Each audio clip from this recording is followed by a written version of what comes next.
Record. Pronto. Bom, então vamos começar. Hoje nós vamos falar um pouquinho sobre psicanálise, neurociência, pesquisas clínicas e a clínica contemporânea, né? Ah, Curiosamente, hoje à noite eu vou dar aula na pós-graduação de Psicopatologia e Clínica Lacaniana pelo Instituto ESP. E como a grande maioria das pessoas que seguem meu trabalho já há um tempo, de psicopatologia eu sei muito pouco, malemar consigo diagnosticar meus pacientes, mas a gente faz um trabalho, né, a clínica ali é soberana sempre. Mas é brincadeira, tá, gente? Eu não me atrevo a dar aula de psicopatologia, né? Eu acho que eu vou por uma outra via de uma escuta clínica. Bom, mas de qualquer maneira, eu vou falar sobre essa possibilidade da psicanálise nos dias atuais, tem a ver com o nosso bate-papo de hoje, né? Basicamente, assim, a gente pode pensar três eixos. Eu tentei encontrar o artigo, eu não sei se algum de vocês consegue pegar esse artigo e encaminhar no grupo, mas eu tentei encontrar o artigo do Mário Eduardo Costa Pereira, que foi publicado na revista Cult, junto com o meu artigo. Teve um dossiê sobre psicanálise e ciência, né? E aí tem artigo meu, do Mário Eduardo, do Marcelo Veras, é um dossiê, assim, tem vários artigos lá na revista Cult, foi no começo desse ano, final do ano passado, e eu não consegui achar. Eu procurei assim, meio que por cima, mas eu acabei não encontrando o artigo, porque o que estava lá tem que pagar a revista, assinar a revista, né? Então eu não consegui acessar o artigo em si. Ah, Só entra lá, mas manda fazer a. Se alguém conseguir esse texto e quiser encaminhar, porque lá o Mário Eduardo. Ele, inclusive, ele vai estar em Londrina na jornada agora do Instituto ESP, né? Se vocês quiserem vir falar um pouquinho sobre psicanálise, evidências, o que funciona e o que não funciona, vocês estão convidados. Vai ser no final de novembro. Vai estar ele, Marcelo Veras, Bartira Ribeiro falando sobre autismo. Vai estar muito legal. Eu vou também falar sobre evidências, né? Mas vamos lá. Nesse artigo, o Mário Eduardo ele propõe ali algumas possibilidades de pesquisa para a gente fincar o pé e dizer, bom, a psicanálise é isso, né? A psicanálise é isso, ela é um tratamento e ela almeja esses efeitos que a gente pode verificar, mensurar e por aí vai. Mas não numa perspectiva filosófica, né? Epistemológica. Ele parte de uma perspectiva mais, assim, de um ponto de vista prático, né? Ou seja, o que se faz quando se faz psicanálise, afinal de contas, e também de um ponto de Oi, vista... Marcos. Oi, Marcos, desculpa te interromper. Eu estou aqui com o artigo, é aquele Evidências da Eficácia do da Mário Eduardo Costa psicoterapia. Pereira? Então, é Marco, Renata e o Richard. Não, Essa não. aqui é a do, Não. do Mário? Isso, do Mário Eduardo É, Costa Pereira, na revista Cult. tá, Tá? É no tá. mesmo. É no mesmo? Porque tem Isso, é no do, mesmo do dossiê. Gilson e do Mário. Tá bom. A hora que É eu no achar, eu mesmo. mando lá, Marco. Tá, Pode pode deixar. mandar. Tá. É, Agora eu esqueci onde que eu tava. Desculpa, Marco. Mas Eu... Isso, aspecto prático, né, do como fazer a psicanálise, né, o que é a psicanálise, como se faz e por aí vai. Mas tem também um aspecto de verificar empiricamente, de verificação empírica de elementos da teoria, tá? Esse aspecto de verificação empírica é o que, por muitos anos, foi considerado por alguns impossível, né? E por outros desnecessário, né? Se por um lado a gente tem psicanalistas que afirmam que é impossível você verificar os efeitos de um tratamento psicanalítico, eu sou contra essa ideia. Eu acho que, na verdade, nós não temos bons instrumentos capazes, tá? Capazes de dar conta de uma empreitada dessa. Então, nós precisamos repensar os instrumentos, né? Ou seja, quais instrumentos? As pesquisas, o desenho de uma pesquisa, o que que nós vamos fazer com isso, afinal de contas, né? O que a gente espera encontrar. Porque, por exemplo, nós temos algumas pesquisas hoje, né? E o Mário até faz tem tipo um banco de dados lá na Unicamp, né? Um site vinculado à Unicamp, e ele faz uma série lá, traz um monte de pesquisa apontando justamente para essas outras pesquisas, né? Uma delas mostra como que, se eu não me engano, no tratamento de pacientes psicóticos, se modifica a maneira do psicótico falar, né? Veja que interessante, se o nosso tratamento é pela via da linguagem, da fala, nós conseguimos, com o tratamento psicanalítico, modificar a maneira com que o psicótico se relaciona com a linguagem. Tudo bom, Lê? Bem-vinda. Isso muda tudo, né? Isso muda tudo, porque aparentemente o que era da ordem de um problema biológico passa a ser um problema da ordem da linguagem. Percebem o ponto? E se a gente opera com a linguagem, a gente modifica a estrutura do sujeito. Não a estrutura no sentido de deixa de ser psicótico, vai ser neurótico, porque não é isso, né? Mas modifica a relação do sujeito consigo mesmo, com o outro, com esse grande outro da linguagem, né? Outra pesquisa também que foi muito legal ter acesso, inclusive está para sair no ano que vem, em 2025, é uma pesquisa maior, mas ela mostra, é da Fisher, eu acho até que eu comento dessa pesquisa no artigo, não lembro agora. Mas da Fisher, ela mostra como que um paciente que passa pelo processo de análise modifica a sua relação com o sonho. Então, aquilo que o paciente sonha e como ele sonha se modifica. E aí, essa mulher, é um grupo, né, na verdade, foi incrível, porque eles pegaram esse paciente e colocaram numa ressonância magnética funcional para que ele relatasse o sonho. E aí consegue ver a alteração do funcionamento do cérebro antes, durante e depois do tratamento psicanalítico. Junto com, concomitantemente, com a alteração na maneira de relatar os sonhos. A alteração do conteúdo onírico. Bom, o efeito disso é o efeito do tratamento psicanalítico. Então, veja, modifica o cérebro, né, pela via do tratamento da linguagem. Esse é um ponto, assim, acho que fundamental para a gente começar hoje, né? E tem várias outras pesquisas, né? Que eu estou passando em cima aqui de algumas para trazer para vocês. Agora, para a gente verificar a tese freudiana, né?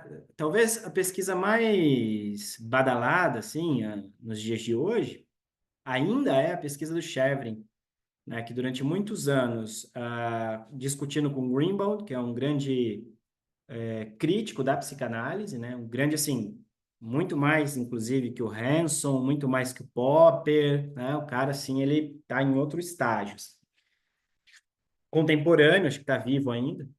E o Greenbaum, ele colocava da impossibilidade de se testar as teses freudianas, né? Ele colocava isso muito claro, olha, a psicanálise não deve ser considerada uma ciência pelo simples fato de que você não tem como testar suas teses, né?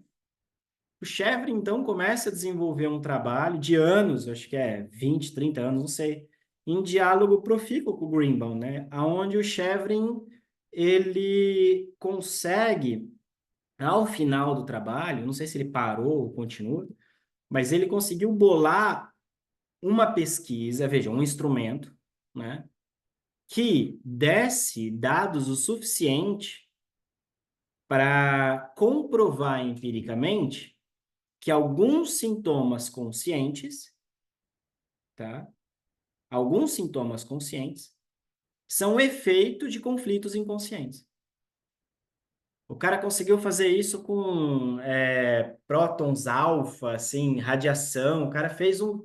Meu, tá no livro do Paulo Bira, assim, vocês pegam lá a pesquisa, eu comento dela na minha tese até um pouquinho, né? Devia comentar mais. Mas o cara fez uma baita de um instrumento, tudo bom? Bem-vindas. Para provar, né? Para provar a tese do Freud de 1900, de que sintomas conscientes podem ter causas inconscientes. Podem ser o efeito, né? De uma consequência de um conflito inconsciente. Essa é uma das teses principais do Freud. Nós só estamos conseguindo comprovar agora. Por quê? Porque melhorou-se, né, os instrumentos, bolou-se uma pesquisa, fizeram uma pesquisa assim que pudesse apontar de fato, né? Desliga aí, por favor. Não sei se vai ficar. Só um minuto, gente. Deixa eu colocar. Não, esse negócio.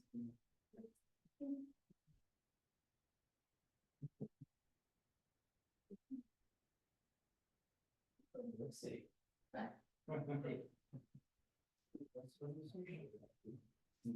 Bom, só para trazer algumas coisas assim para vocês, né? Tem outras pesquisas que, inclusive o Jean Leonard foi bem antiético e irresponsável na crítica dele, e eu comentei lá no post dele, né? O Jean Leonard é o presidente da Associação Brasileira de Psicoterapia Baseada em Evidências, e eu comentei no post dele, até então ele era conhecido meu, agora eu já tô achando que o cara, não, fez live comigo, tudo, cavalheirismo, né, tal. Não, sem condição. Ele falou que estão se utilizando pesquisas, uma dessas, né, essa que eu vou falar para vocês aqui, de neurociência, para dizer que a tese do Freud do recalque foi comprovada. Não é bem por aí. Tem algumas pesquisas em 2005 e 2007 que foram feitas, e nessas pesquisas detectou-se um funcionamento autônomo, obrigado, um funcionamento autônomo do cérebro, né, para impedir determinadas memórias de aparecer na consciência, né? E, bom, esse funcionamento autônomo diz de um cérebro, um mecanismo funcionando independente da consciência do indivíduo. Então, assim, não é eu que deixo as minhas memórias, até ele usa lá, supressão de memórias, né? Tá, essa é a pesquisa de 2005. Em 2007, conseguiu verificar que há uma supressão de memórias não desejadas pelo paciente? Não. É aí que tá. Quem não deseja essas memórias? O que não deseja essas memórias? Né? Então, a supressão de memórias não desejadas passava por dois aspectos. O primeiro suprimia a parte da ideia, da representação. E um segundo momento, o afeto. Cara, é só ler o texto de 1915 do Freud, o recalque, que você vai ver que o mecanismo que o Freud fala do recalque é o mesmo mecanismo que estão colocando no cérebro. Agora, tá assim, é a mesma coisa que acontece. Só que o Freud falou isso através do quê? Da linguagem. Através da fala, né? Agora, uma coisa bem legal é que as pessoas não fazem essa correlação, infelizmente, é que, vamos lá, há esse mecanismo independente, né? Que vai funcionar assim, independente da consciência, independente da vontade do indivíduo e tal. O que não se pergunta é, o que causa a supressão da memória? Qual é o gatilho? Né? O que está por trás disso? Aí a gente tem que começar a pensar que talvez exista algo da ordem do inconsciente. Ainda nos dias de hoje, a hipótese do inconsciente é uma hipótese válida, né? Até que se prove o contrário, bom, e é justamente o contrário, né? Cada vez mais nós temos pesquisas mostrando que é. talvez o Freud tinha razão. O que começa a ficar um pouquinho mais interessante, porque vai se evoluindo as pesquisas e vão se conseguindo desenhar, né, cada vez melhores instrumentos para verificar aquilo que a gente espera, que a gente quer de um tratamento. Perguntaram aqui, Luana, seria o caso do dualismo pulsional, pulsão de vida e pulsão de morte? Não aqui, Luana. O caso da pulsão de morte, em Freud, é um problema biológico, tá? Não é um problema epistemológico, não é um problema biológico. E eu acho que quem mais vai trabalhar epistemologicamente com isso, né? Ou seja, quem mais vai trabalhar de uma forma teórica com esse problema biológico, que eu conheço no Brasil hoje, é o Richard Simank. Você conhece, né, Thiago, os trabalhos dele? Sim. Ele que escreveu aqui o livro da sintoma, repetição, né? Ele vai trabalhar com a... Eu não li esse livro ainda, só li uns pedaços, para variar.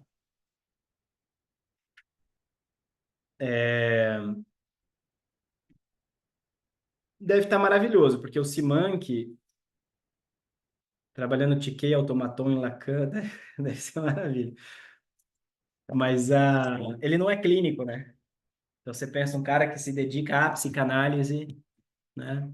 Há uma vida inteira de pesquisa no campo da psicanálise, da epistemologia, da ciência, né? Por uma outra via que não a clínica. O cara tem um baita de um trabalho. Mas nesse percurso dele, inclusive, ele propõe não chamar a pulsão de pulsão, mas chamar de instinto mesmo, né? E ele explica. Oi? Tá ligado? Tá aberta a porta? Fecha ali, por favor. Ele propõe, a gente não precisa necessariamente nomear a pulsão de pulsão. Ele vai dizer, bom, podemos chamar de instinto. Mas, quando você segue a linha da leitura dele, instinto humano. Aí faz toda a diferença. Porque o instinto no animal faz uma coisa, o instinto no humano funciona de outra maneira. E quando ele vai trabalhar com essa dimensão da pulsão de morte, ele trabalha com a energia livre e a energia ligada. Quando a energia ligada, né, está trabalhando com a pulsão de vida. Ligada que é uma representação onde ela tem a possibilidade de escoamento. Quando é energia livre, angústia, pulsão de morte, compulsão à repetição, né? Interessante isso, né? O cara faz um baita de um trabalho, né, discutindo isso daí. Trabalho de anos, né? O Richard Simank, tá aqui, ó. Vai passando aí para vocês verem. Nesse livro, acho que ele comenta algumas coisas também. Então, só para trazer vocês a essas questões, né? A psicanálise, então, ela tem cada vez mais pesquisas. A questão é que, isso que eu estou falando só de dois pontos de vista aqui, né? O epistêmico, né? O epistemológico, mas também o ponto de vista da pesquisa empírica, tá? Epistemológico é a gente poder pensar e repensar os conceitos e produzir e tal. Isso é o que o Richard Simank está fazendo. Já o ponto de vista empírico, e aí talvez seja interessante usar a pesquisa do Richard para propor uma pesquisa empírica, né? Aí é a pesquisa do Greenbaum, é a pesquisa desse pessoal de 2005, 2007. Tem outras pesquisas também que vão conseguir fazer correlações. É a pesquisa do sonho, que eu falei para vocês, que a mulher consegue verificar, né, em tempo real a atividade do cérebro, uma vez que o paciente vai modificando o sonho, né? A forma como ele relata o sonho, os efeitos disso no cérebro, né? Então, tudo isso são pesquisas empíricas, tá? Mas também nós temos as pesquisas comparativas, vamos chamar bem entre aspas, de pesquisas clínicas. Por que bem entre aspas? Porque uma pesquisa clínica ela é composta por, se eu não me engano, são 5 fases, né? Tem a fase 1, fase 2, fase 3, fase 4, fase 5. Vocês nunca vão encontrar uma pesquisa clínica completinha, bonitinha no campo da saúde mental, a não ser para drogas psiquiátricas, para medicamento, né? Por três razões, né? Simples, assim. A fase um, você vai pegar ali o problema, né? O extrato biológico, e você vai aplicar uma determinada substância para verificar se você mata ou altera aquele extrato biológico. Não dá. Até hoje nós não temos nenhuma comprovação de que os transtornos mentais eles têm algum eles são ligados a um problema, déficit, algum problema biológico, bioquímico. Nós temos teorias e nenhuma das teorias foi confirmada empiricamente. Você não tem nenhum biomarcador que comprove a causalidade biológica. Nós temos concomitância. Por exemplo, um paciente que está muito deprimido, hoje a gente sabe que tem alteração no índice de cortisol. Aí você vai falar, pô, então quer dizer que o cortisol alterado causa depressão? Não. A gente sabe que um paciente deprimido geralmente não sai da cama, não toma sol, tem o sono tudo zoado, tem a alimentação tudo zoada, então como é que vai ter um cortisol reguladinho? Né? Porque o cortisol você precisa, né, ter um sono bonitinho, comer direitinho, né? Não dá para dormir de qualquer jeito e achar que vai ficar bem. Então você tem essa concomitância aí. Tem alguns biomarcadores inflamatórios, mas assim, é igual no autismo. Você tem os genes do autismo, mas em cada autista são diferentes genes que estão ativos. Então você não consegue dizer, ó, encontramos um grupo de gene que quando está ativo leva ao autista, ao autismo. Não. Você tem lá um grupo de gene, mas esse grupo de gene, por exemplo, de 10 genes, 5 estão ativos em um, 3 estão ativos em outro, tem outro que tem outro grupo de gene, então assim, você não consegue dizer isso aqui é o gene do autismo.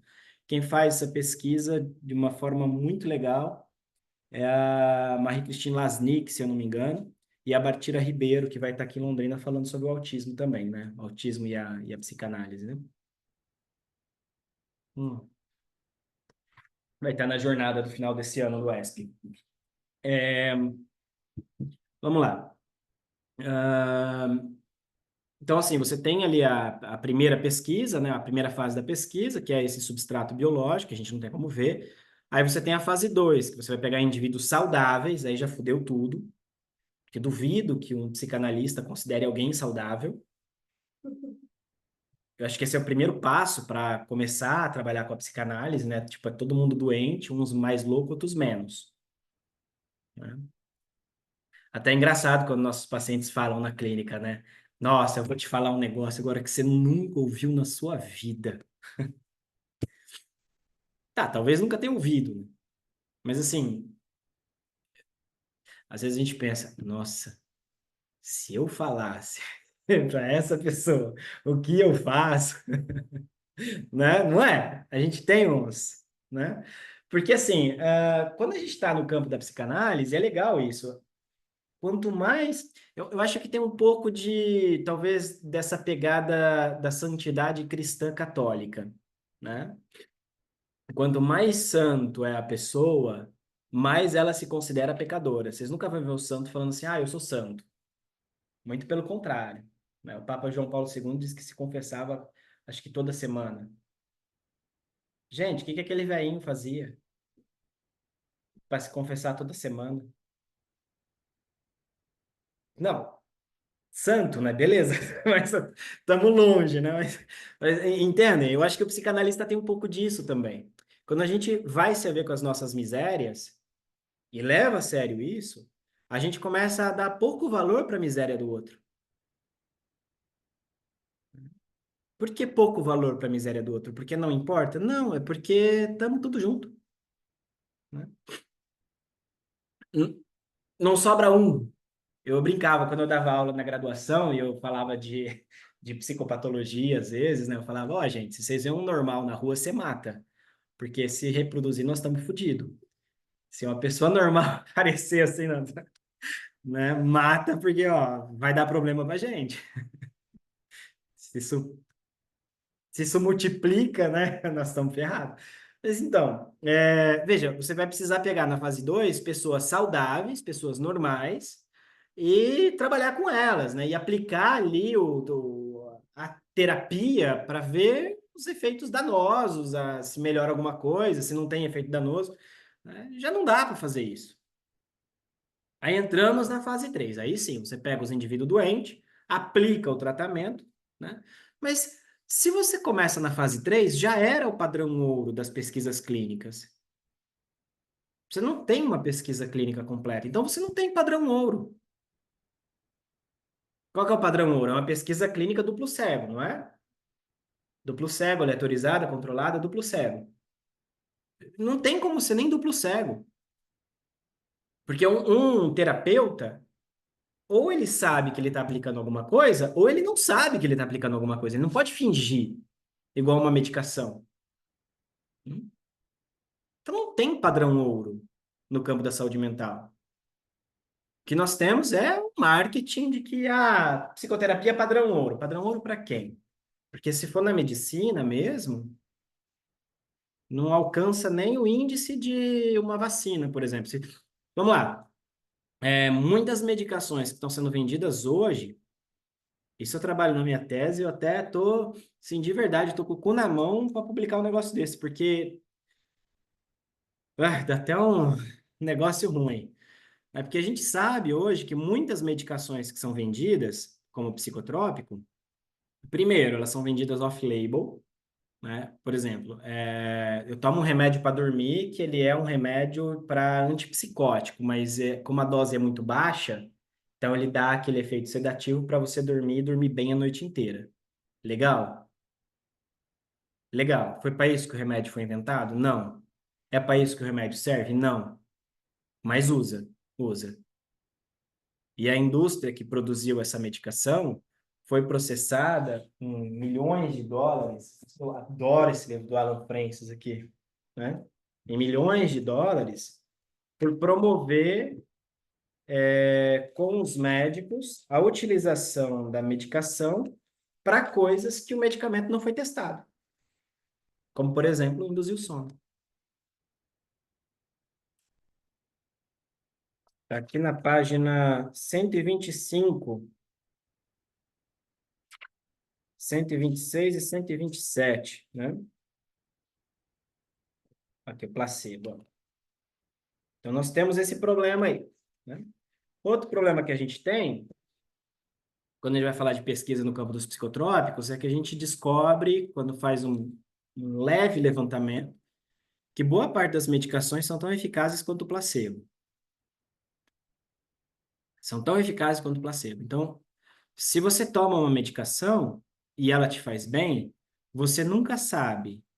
Atenção aqui, isso é muito importante. Você nunca sabe se é o princípio ativo que está funcionando ou se é o efeito placebo que está fazendo você ficar melhor.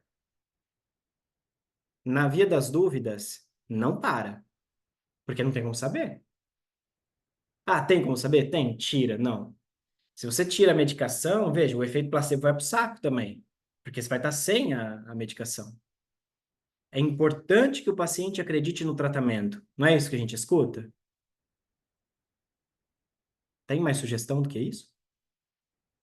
Aí começa tudo. O médico tem que se fazer de autoridade, não é?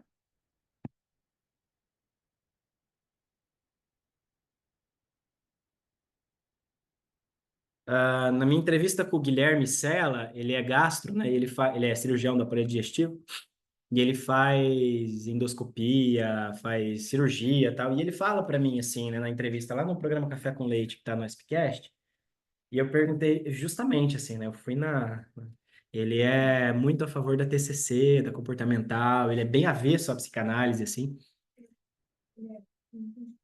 Ele é cirurgião do aparelho digestivo, mas ele é muito mais da TCC, da comportamental, né? Ele é bem avesso à psicanálise, assim, ao pensamento de Freud, essa ideia de falar tudo, não sei o quê. Ele é mais assim e tal, né? Ele é padrinho da minha filha, inclusive. Mas aí eu perguntei para ele assim, falei, cara, me conta uma coisa, a relação médico-paciente modifica o prognóstico? Aí ele falou assim para mim, com certeza. Se você estabelece uma boa relação com o paciente, as chances de dar tudo certo é muito maior do que uma relação negativa. O que me chama a atenção é isso. Um cirurgião, o cara opera, cicatriza mais rápido, não sei, né? Mas assim, o nome disso, efeito placebo. Onde pela sugestão se produz um efeito esperado de uma medicação ou de um tratamento. É, é, entra aí também, né? Agora, o que foi interessante é que quando, teve uma outra pesquisa, essa foi publicada, mas foi escondida para variar, né? Aonde tem um livro até desse cara, o Paulo Bier falou que ia me mandar, até hoje não mandou, já faz quase um ano. Tem um livro desse cara e o Paulo Bier falou assim, ó, você tem uma pesquisa muito legal que mostra o seguinte, pegaram uma medicação com um princípio ativo e pegaram uma pílula de farinha. Só que na pílula de farinha colocaram um princípio ativo que simula o efeito colateral negativo da droga que tem o princípio ativo real. E pasmem, o índice de melhora foi igual na maioria das drogas testadas. Ou seja, quanto mais sugestão. Só aí a gente pode se perguntar, né? Será que é possível realmente fazer um trabalho sério, não enviesado, né? De pesquisa nesses moldes no campo da saúde mental? Será que os resultados são de fato fidedignos? Será que dá para confiar nesses resultados? Né?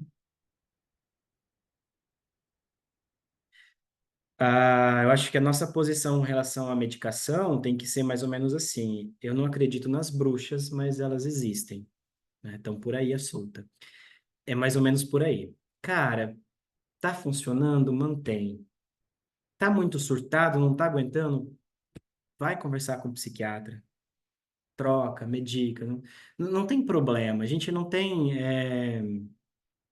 Não é pra gente ter birra da psiquiatria, porque a psiquiatria pode ser muito útil. Não, não é essa a questão. A questão é, talvez a gente precisa de psiquiatras, né, ao nosso lado. Conheço alguns, infelizmente muito poucos, né? Mas nós precisamos de psiquiatras ao nosso lado, que de fato considere, tá, os transtornos mentais como transtornos e não como doença, de uma forma mais holística. Holística não que é Netuno retrógrado, não isso nesse sentido, né? Mas de uma forma mais ampla, que pegue ali por um viés mais fenomenológico, que pense a existência do indivíduo, que coloque, de repente, uma determinação inconsciente, por que não? Né? Se não, por exemplo, né, eu vou dar um exemplo aqui do. Eu sou cheio de dar diagnóstico na clínica. Aí, às vezes, o paciente me pergunta, Marco, o que que eu tenho? Aí, um deles eu falei, cara, uma moça, né? Falei, você, tô te escutando aqui há quase 2 anos, você sofre de amor. Aí ela falou, nossa, faz muito sentido. É, o outro lá, eu falei, cara, tomou um pé na bunda, velho. Você tá mal, você perdeu tudo. Você não tá deprimido, você tá na merda. É diferente, né? Eu estranharia se você tivesse tomado pé na bunda, perdido tudo e, vamos tomar uma cerveja, né? Não, aí, meu. Mas vamos pensar aqui. Pô, o cara tá vivendo um puta de um luto, tá em sofrimento. Agora, o que que isso vai mudar na vida do cara? Veja, isso é uma fase, é um momento, é um instante. Outra coisa é a pessoa vem na clínica e fala, ó, não, eu tenho um problema sério, sei lá, desde criança, eu pegar um caso que eu dei supervisão esses dias, né? Ah, desde criança eu não consigo ir no banheiro fora de casa, fazer cocô, então eu travo. Então, às vezes eu vou viajar 10 dias, é 10 dias de sofrimento. Tá, já foi no médico? Já, tudo normal, eu não sei o que acontece, eu até tenho vontade, mas eu vou no banheiro, vai, não sei o quê. O que que tem aí?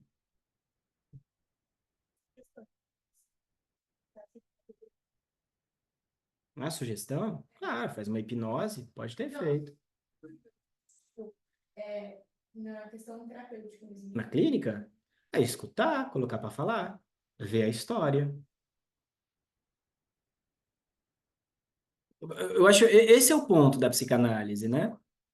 Se a pessoa vai cagar ou não vai cagar, não importa pra gente. O que que importa? Que haja análise, que ela fale sobre isso, que ela trabalhe isso no divã, que ela elabore isso. Aí chega no outro ponto da nossa discussão de hoje, né?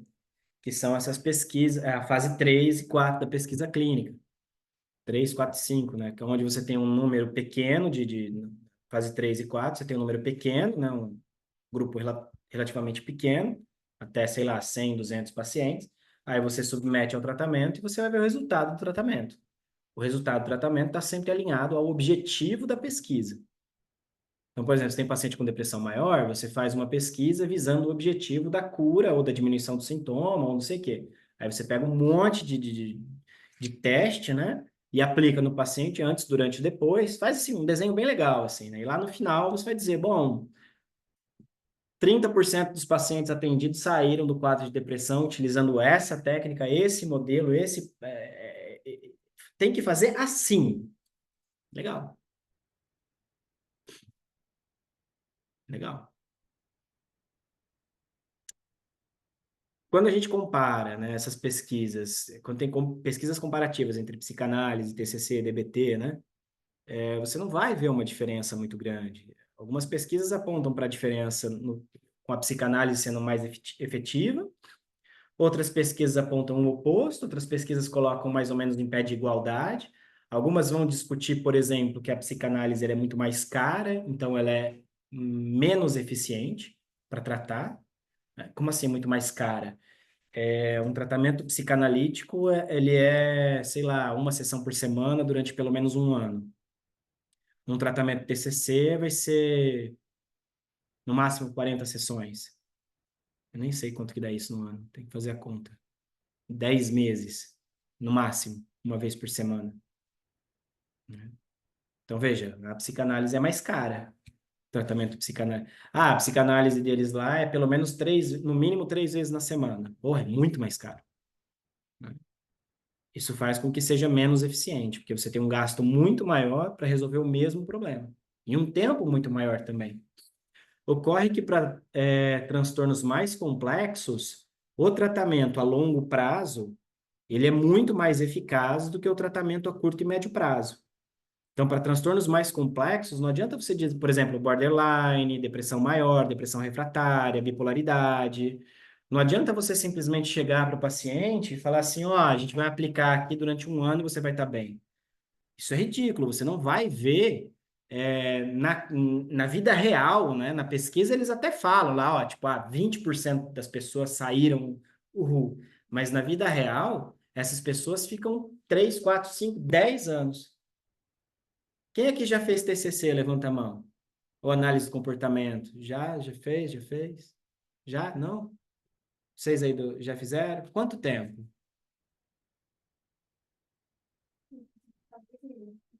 Não, você é café com leite. 5 anos, Mari? Olha lá. Mineia, quanto tempo fez terapia com TCC? 2 anos.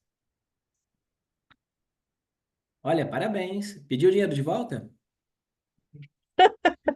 Estou pedindo até hoje. Ó, eu falo brincando, assim, mas é verdade, porque a proposta deles é A gente cura a depressão com 40 sessões. Um protocolo de 20 sessões. Plano de saúde aqui em Londrina é assim. Você tem um protocolo de 10, 15 sessões. Se não resolve o problema do paciente, o médico tem que pedir de novo, mas aí, às vezes, a instituição, né, não recebe paciente. Aí o próprio profissional fala, ó, o que eu podia fazer por você, eu já fiz. Isso até acaba com o paciente, tipo, Exatamente. Eu recebi muita gente aqui de Londrina, tá? Ou eu recebi na clínica, ou dando supervisão para outros colegas que estavam começando, com com esse mesmo discurso. Aí eu passei lá por 10, 15 sessões, aí a pessoa falou, não, mas você não tem nada. Eu não tenho como te ajudar. O que eu podia fazer por você, eu já fiz. E a pessoa continuou na merda. Isso é o padrão ouro, gente, no campo da saúde mental. Então, vejam, tem um problema muito sério aí, né? Muito sério. Então, a gente tem hoje as pesquisas que mostram, né? Tem uma, particularmente falando, que ela vai comparar o tratamento psicanalítico, eu acho que a psicoterapia breve e a cognitivo-comportamental. Até o título, né, da pesquisa é assim: será que uma dose maior de tratamento ela é mais eficaz do que uma dose menor? Tipo, nós estamos falando de modelos de tratamento distintos ou nós estamos falando de dosagem de tratamento distinto? É interessante a gente se perguntar isso, né? Será que se a pessoa vai para um terapeuta cognitivo comportamental 3 vezes na semana durante um ano, que é impossível, vocês nunca vão ver isso? Será que alcança os mesmos efeitos a médio e longo prazo com o tratamento psicanalítico? Que a grande maioria das pesquisas tem mostrado que a médio e longo prazo o tratamento psicanalítico ele é muito mais eficaz e efetivo do que outros tratamentos. Médio e longo prazo, 3 a 5 anos. Diga, Mariana. Ei, gente, boa tarde. Você estava falando, Marcos, sobre essa questão do tempo, né, de sessão, assim, a longevidade do tratamento, e aí eu tenho uma amiga próxima que ela tava, e aí ela falou comigo, né, ela se queixou, assim, que nenhum psicólogo recebe ela. E aí eu falei assim, mas como assim nenhum psicólogo te recebe? Ela, uai, todos que eu já procurei, eu tenho a minha queixa de não conseguir falar. E aí, como eu não consigo falar, eles falam que eu não tenho nada. Pois é, pois é. E aí eu falei assim, não, acho que você. Aí falei com ela, acho que você devia procurar uma análise. Qualquer coisa, posso te passar algumas pessoas que eu confio e tudo. E, e aí ela fala, eu não consigo falar.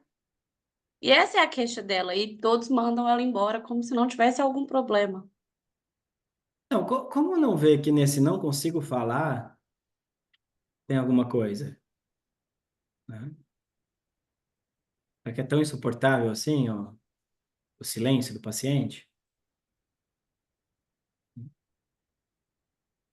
Como que não consegue sustentar um silêncio assim?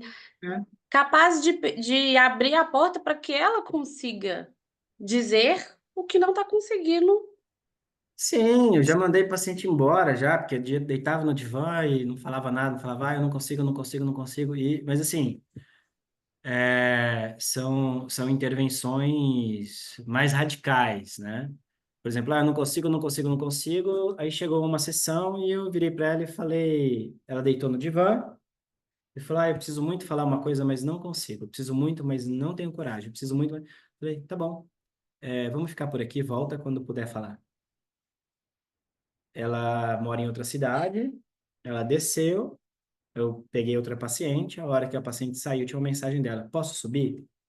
Falei, claro, né? Recebi ela, desembestou de falar. Mas assim, já tinha transferência, já tinha um trabalho de muito tempo, era... Aí o Freud tem razão, né? Ela estava falando de sonho, ela queria falar sobre sonhos que ela estava tendo comigo, e ela estava muito angustiada, porque eram sonhos com contorno erótico e por aí vai. Mas teve outro caso também de uma paciente que não falava nada, assim, que ela chegava e, eu tenho muita dificuldade de falar, tal. Simplesmente falei, quer uma água, um café? E ela, eu quero um café. Como gosta do café, mais fraco, mais forte? Faz uma piada, faz uma brincadeira, conversa com o paciente, conversa com o paciente. Eu acho que no meu livro, assim, no Psicanálise Clínica Primeiros Passos, o que está em jogo é isso, converse com o paciente. Investiga se tem alguma coisa inconsciente ali. Como é que a gente vai saber se tem alguma coisa inconsciente? Na medida que o paciente fala do quê? De qualquer coisa. Das banalidades do dia a dia até as coisas que fazem ele pensar que a vida não vale a pena.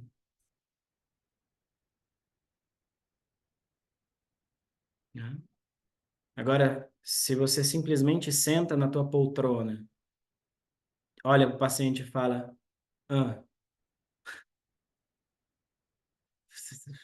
como é que faz? Pior, né? Ainda pega um caderninho para anotar, né? E diga, tô escutando. Para. Né? Eu até perguntaria, já fiz isso já, tu gosta de, sei lá, gosta de filme, de cinema? Gosta de comida, de beber, bebe? Né? Cachaça, muita? Quando eu bebo, vem bêbado então. Eu já falei isso já para paciente. Bebe um antes de vir. E depois eu falei, traz para a gente beber junto, depois de um tempo. E tomei com a paciente.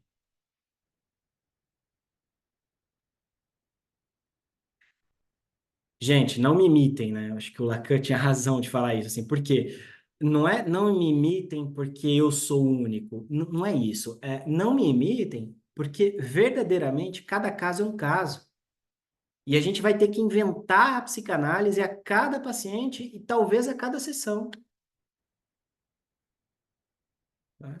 Se estamos falando de uma psicanálise ética, nós estamos falando disso. Aí cai por terra a psicanálise como prática baseada em evidência, né? Porque por mais que você tenha, como analista, operar sob transferência em direção aí, operar no inconsciente sob transferência, pela via da linguagem, da fala, como é que você vai fazer isso? Meu amigo, minha amiga, é cada um por si, literalmente. Literalmente. Eu sou até, acho que muito winnicottiano na minha clínica, né? Mais até do que lacaniano. Então, às vezes, o paciente traz alguma coisa. Tem uma paciente minha que trouxe um caderno, uma vez uma agenda. Ela, eu fiz uma agenda, agora vai. Falei, deixa eu ver. Aí ela trouxe um dia. A mesma paciente se cortou, ela colocou uma pulseira aqui. Eu falei assim, o que que aconteceu? Né? Aí ela falou, você viu? Eu falei, eu vi a pulseira. Aí ela veio, me mostrou, sentou no chão do meu lado, me mostrou, eu sentei no chão do lado dela. Falei, tudo bem, acontece, nós estamos no caminho, né? Fica tranquila, tá melhor agora? Tô melhor, tá. Acho que eu tô brincando, tá, gente, que eu sou winnicottiano, sou eu. Eu sou lacaniano roxo, não tem como sair do Lacan aqui, né? Que é ser lacaniano roxo? É você se dar conta de que que você está fazendo ali em prol da psicanálise, né? E aí você não tem como padronizar o tratamento. E não tendo como padronizar o tratamento, fica muito difícil você fazer uma pesquisa clínica para comprovar a efetividade do tratamento, porque cada paciente a gente pode trabalhar de uma maneira totalmente distinta. Desde que operando sob transferência, né, em relação aí com esse inconsciente. Que mora, né, essa problemática que você está expondo, né? Isso. Muito de cada caso, né, da relação transferencial. Isso.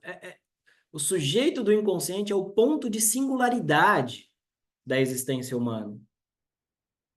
É bonito isso, né? Só podia ter saído da boca do Daniel Mar Pérez. Sujeito do inconsciente é esse ponto de indeterminação, é o ponto da singularidade. Tem mais? Tá bom. Eu acho isso incrível, incrível.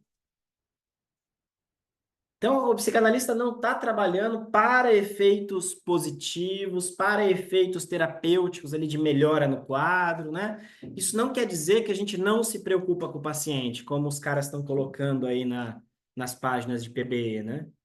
Desistir da psicanálise porque a psicanálise não se preocupa com o bem-estar do paciente. O bem-estar do paciente vai ser a vida que o paciente conseguir levar para ele. Não vai ser eu que vou dizer, cara, agora você está bem, você não tem mais nada, eu não posso fazer mais nada por você. Inclusive, eu questiono muitos pacientes que continuam vindo na clínica e, para mim, eu estou de saco cheio, não quero mais receber a pessoa, já, para mim, já, tipo, passou faz tempo, eu falo para a pessoa, eu falo assim, na cara dela, que mais que você espera da psicanálise? Para que continuar gastando dinheiro vindo aqui? Alguns falam, é, não faz sentido mesmo. Acho que já deu para mim. Falo, porta aberta. Se precisar um dia, volta. Tô aqui, tô mesmo, né? Alguns voltam, a maioria não. Quem não volta, indica paciente, que, né, mostra que a gente fez um bom trabalho. Agora, tem alguns que falam, Marco, eu sinto que aqui, eu sinto que eu tô bem, porque eu tô aqui. Aí a gente fala, opa, o que que tá sustentando essa pessoa? Olha que interessante. Transferência. Esse espaço de fala, né? Por mais que eu, como analista, não esteja enxergando os efeitos, isso aqui é muito importante. Algo está se produzindo. Algum efeito está tendo. Não efeito terapêutico, mas efeito analítico. Tem uma análise acontecendo, né? Não chegou ao fim. E é precisamente aí, né, que eu costumo dizer, tem recentemente, tem uma paciente minha que me procurou e falou assim que ela é psicanalista, que ela fez muitos anos de análise, fez comigo acho que um percurso de 2 anos e pouco. E ela me procurou e falou, porque eu não quero isso, não quero aquilo, eu sou psicanalista, eu quero ser psicanalista, e para ser psicanalista tem que estar em análise. E eu vim fazer análise com você, quero voltar, não sei o quê. Sim, eu não vou te aceitar por isso. Só porque você quer fazer análise, porque você quer ser psicanalista. Não faz o menor sentido. Você tá bem. Se der merda, você me procura, com certeza eu vou te atender. A gente dá um jeito, mas assim, cara, tu tá bem, vai mexer no quê? Isso é um ato analítico. Você me procurou para estar em análise, para se garantir que você está no tripé fazendo a formação. Bom, eu poderia dizer assim, bom, então tem algum problema muito sério aí. Porque se você está como analista, você não precisaria de algo para se garantir como analista, percebem? Que tem uma ironia minha? Que você está procurando uma garantia? Aí que eu deixei a pulga atrás da orelha. Eu falei, se você está bem, por que procurar um analista? Para que fazer análise se você está ótima? Ela falou, eu não vou voltar agora não. Eu falei, ótimo, vai tocar a tua vida. Eu não entendi. É que pra mim, tipo assim, você pode parar de fazer análise também, mas, tipo, o final de análise não é a mesma coisa, então, do que você só parar porque você tá bem momentaneamente, mesmo se você quiser continuar para chegar no seu final de análise. Entendi. Exatamente. Mas não foi o que ela me pediu. Porque vai aparecer mais coisas. Sim, ela poderia muito bem, e acredito que vá voltar, justamente por esse ponto, se interrogando, por que é que eu preciso da aprovação de um outro para me garantir na minha prática? O que que eu não consigo me nomear? Aí tem uma questão que ela não formulou e que eu plantei a pulguinha. Percebem a delicadeza de um ato, de uma intervenção? Eu poderia muito bem dizer para ela, talvez seja interessante você voltar para análise, porque você está procurando um outro para te dizer, te nomear, não sei o que, não sei o que. Foda-se. Isso é a minha interpretação. Sim, a gente intervém para que ela possa chegar nisso, para que seja algo dela, né? Não algo meu.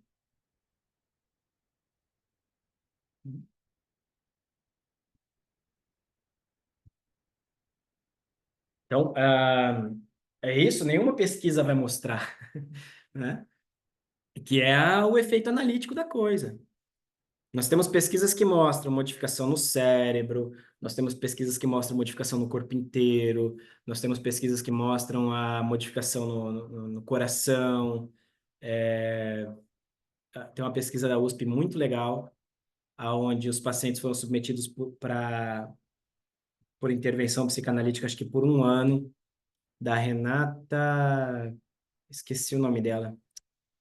Depois, se vocês quiserem, essa pesquisa aí está até no grupo de psicanálise e neurociência. E lá foi muito legal, porque nessa pesquisa eles conseguiram diminuir a intensidade das crises de síncope vasovagal nos pacientes atendidos no Hospital da Clínica da USP, com o tratamento psicanalítico. Ou seja, teve dois grupos, o grupo controle e o grupo, né, onde seria colocado o tratamento. E no grupo onde os pacientes foram tratados com a psicanálise concomitantemente com a medicação, óbvio, diminuiu ali o índice de ocorrência, né, de crise de síndrome vasovagal, né? É bem interessante isso, né, porque modifica o corpo, né?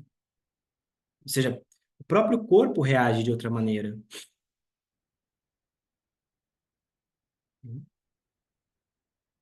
A gente tem tudo isso, modulação cerebral, córtex pré-frontal, cerebelo, tudo isso sim são pesquisas que vão mostrando as alterações, né, a partir de ressonância magnética funcional.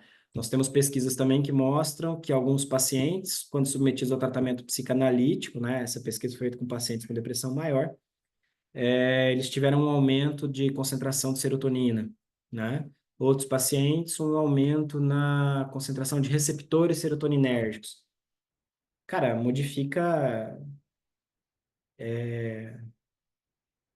modifica o corpo a ponto de você alterar a estrutura do neurônio. O nome disso, para quem não sabe, é epigenética.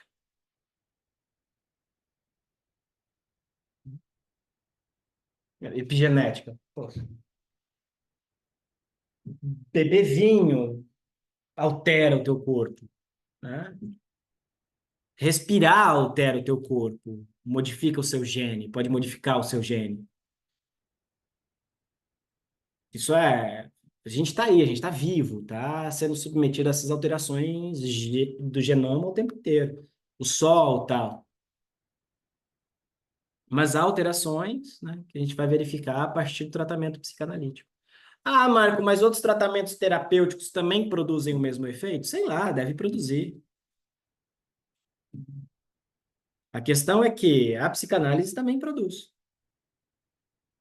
Então, alguma coisa tem aí.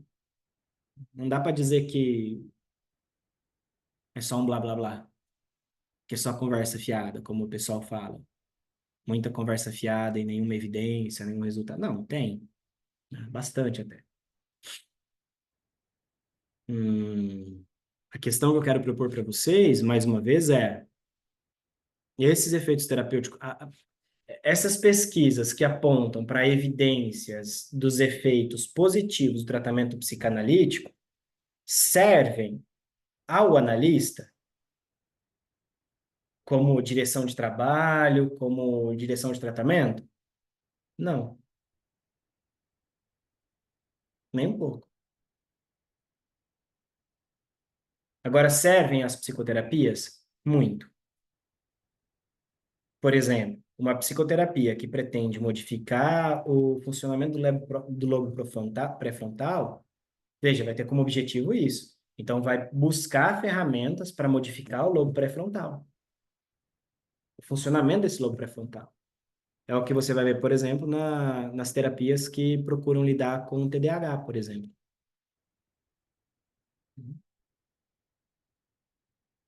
Modifica? Não sei, tem que ver lá com os caras se funciona ou não funciona. Agora, a psicanálise, quando trabalha com pacientes com TDAH, esses pacientes melhoram? Geralmente sim. Deixam de ter TDAH? De repente, se você for consultar com outro psiquiatra, depois de um tempo de tratamento, vai deixar de ter TDAH sim.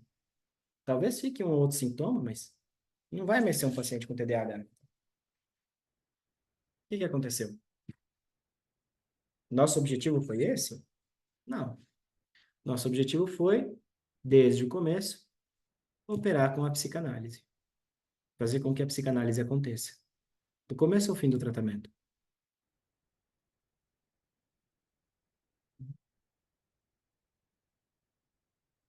Botar o paciente para falar e testemunhar os efeitos disso. Vocês estão vendo que a própria teoria da psicanálise, quando colocada em prática, ela aponta para a indeterminação? Porque, primeiro, a gente não tem nem ideia de quem é que vai bater na nossa porta. Por exemplo, minha analista nunca sabe quem é o Marco que vai atender o telefone lá. Qual o Marco que está ali diante dela? Às vezes é o Marco em mania, às vezes é o Marco em depressão, às vezes é o Marco em angústia, às vezes é o Marco, sei lá, e às vezes numa sessão aparece 2 Marcos lá. A gente não tem ideia. E também não sabe, a hora que o paciente põe o pé para fora, a gente não sabe o que vai acontecer, né? Como efeito da análise, como efeito da vida. Porque a existência tem disso, né?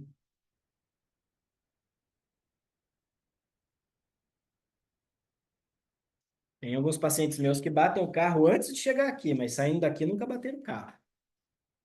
Graças a Deus. Não, ia mandar conta para mim. Né? Eu tinha uma namorada uma vez, que ela, sempre que ela me via, gente do céu, só merda, né? Olha o efeito da transferência, o efeito do amor, né? A gente se via tudo, conversava, tal, dava uns pega, e a hora que ela voltava para casa, ela voltava escondida de carro. Né? Que o pai não podia saber a hora que ela chegava em casa. Aí o que aconteceu? 2, 3 vezes. Uma vez o portão fechou no carro dela, aí foi lá, porteiro, síndico e tal. Ela tava chegando tarde. A outra vez, outras 2 vezes, ela raspou no lateral do poste lá do prédio. A gente não tem ideia do que vai acontecer, né? Eu acho que isso é muito legal da psicanálise, né? Nós somos um tanto quanto verdadeiros nesse sentido. Ao contrário de outras práticas que propõem assim, não, ó, você vai sair daqui e é para você melhorar. A gente fala assim, pelo menos eu falo, tá? Qualquer coisa me liga. Eu falo muito isso para meus pacientes. Mas é para ligar mesmo. Qualquer coisa me liga. Né? Não sei se para vocês faz sentido isso ou não. Interessante, né, Marco? Porque ali no texto A Ciência é Verdade, a primeira palavra. Fala mais alto para o pessoal escutar. A primeira palavra que aparece ali no texto A Ciência é a Verdade, Lacan escreve no primeiro parágrafo sobre a espalda. Eu penso o quanto que isso também promove essa indeterminação. A gente está falando de uma divisão. Uhum. sujeito ele é constituído, espalto traduzindo para o português é divisão. Seria um sujeito dividido, né? Esse com o qual a gente opera numa análise, né? É assim que o Lacan escreve. Ele opera com o sujeito da ciência, mas ele opera subvertendo o sujeito da ciência. É assim que ele escreve lá também. E a divisão. Eu tenho um sério problema em pensar o que o Lacan chama de sujeito da ciência. Que ele vai dizer que o sujeito com o qual nós trabalhamos é o sujeito da ciência. Imperamos é o É. sujeito da ciência. É o sujeito do inconsciente, é o sujeito da ciência. Só que ele fala que Tá bom. o nosso sujeito é o correlato antimônico. Então, ele está propondo uma subversão desse sujeito, mas sobre esse sujeito. Então, vai ter uma dialética, né? Então, cara, aí é para filosofia, eu não alcanço. Esse ponto eu já fico lá para trás. O texto da ciência é verdade. Não é um texto difícil, tá, gente? Não é um texto difícil, é um texto assim. Eu não entendo. Mas parte do que trouxe. Primeiro, eu nunca sei o que o Lacan está chamando de ciência. Segundo, que nos textos do Lacan, você tem... só para explicar, gente, ela perguntou o que eu não entendo do sujeito da ciência e do Lacan. Então, eu nunca sei o que o Lacan está chamando de ciência, porque para o Lacan não tem a ciência. Então, tem hora que ele chama de ciência um saber. Tipo, o sujeito, a ciência do sujeito, é o saber do sujeito, né? Que não é o saber do indivíduo. Há um saber inconsciente que a gente pode ter acesso a partir do trabalho da análise, né? E há um saber que não se sabe, né? E há um não sei que não se sabe. Lacan, assim, operando com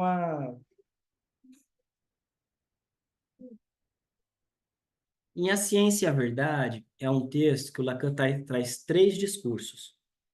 O discurso da ciência, o discurso da religião e o discurso da psicanálise. Que ele separa, que ele vai dizer que cada um desses discursos opera de uma maneira... Não, ele fala da magia, né? Ele opera de uma maneira diferente com a verdade. Então, a verdade na religião funciona de uma maneira, a verdade na ciência de outra, a verdade na psicanálise de outra. Ele não junta com ciência da psicanálise. Então, Nesse texto, não. Mas em outros, sim. porque é a ciência dele. Então.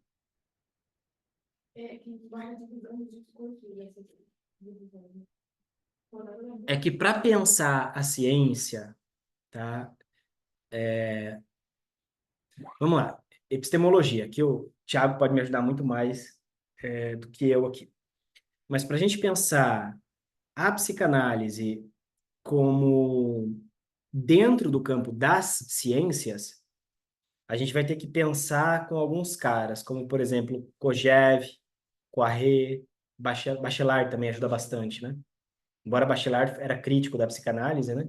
Mesmo assim, o que ele coloca como científico, Thomas Kuhn, que era parzinho com o Popper, depois os dois brigaram. É engraçadíssimo isso, né? O Thomas Kuhn e o Popper, acho que eles trabalhavam juntos, né? Tem uma história mais ou menos assim, se eu não estou enganado, era o Thomas Kuhn e o Popper. Aí o Popper falou, vamos fazer assim, assim, assim. Ele falou, não, pera, se você fizer desse jeito, a teoria da evolução das espécies está fora, a psicanálise está fora, você quebra as referências aí. E aí o Popper pulou fora, mas o cara foi muito bem patrocinado, então o Popper ganhou ali, né, a demarcação científica. Mas assim, a gente precisa trabalhar com outros autores. Tem alguns que vão dizer que a psicanálise ela entra como ciência fazendo justamente um movimento de corte no pensamento científico. Você tem 2 movimentos dentro da ciência. Você tem um movimento de continuidade e aprimoramento, né? Se eu não me engano. E você tem um movimento de corte epistemológico. A psicanálise, quando ela faz esse movimento de corte epistemológico, ela aparece como uma outra ciência, como uma outra possibilidade de ciência. Então, você não consegue enquadrar a psicanálise dentro das ciências que já estavam aí, né? Ciências naturais não é, ciências humanas não é, ciências, sei lá, não é. O Lacan tem um texto dele que ele vai falar assim, bom, se a gente puder colocar a psicanálise dentro da ciência, a gente vai colocar dentro das ciências conjecturais junto com a matemática, a estatística. E é engraçado isso, porque a matemática, ela lida precisamente com o indeterminado.